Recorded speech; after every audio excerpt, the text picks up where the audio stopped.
Hey everyone, in this video I'm going to show you how to render your video in CapCut on PC. It's actually super easy, so just follow along step by step. Let's get started. So as you can see, I've already created a new project and done some editing. I've added clips, trimmed some parts, and now I'm ready to render, or in other words, export the final video. To do this, simply click on the Export button in the top right corner of the CapCut interface. But don't stop there. Keep watching, because there are a few settings you can customize to get the best video quality. First, give your video a name. For example, I'll name mine Video 1. Next, choose the folder where you want to save the exported video.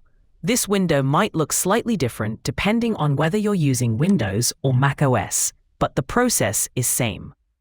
Now here's the important part.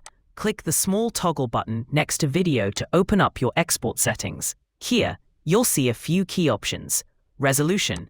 Choose the resolution that matches your needs. For higher quality, go with 1080p or even 2K if your footage supports it. Bitrate. Choose the recommended option for a good balance of quality and file size. Format. I suggest going with MP4. It's widely supported and works well on most devices and platforms. Frame rate.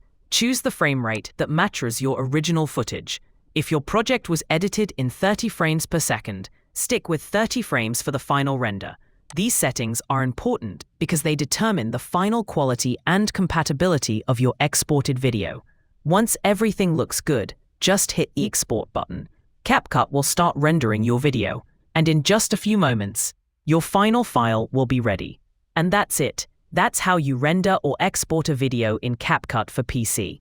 If this video helped you out, please make sure to like the video, subscribe to the channel, and check out my other tutorials for more tips and tricks. Thanks for watching, and I'll see you in the next one. Bye for now.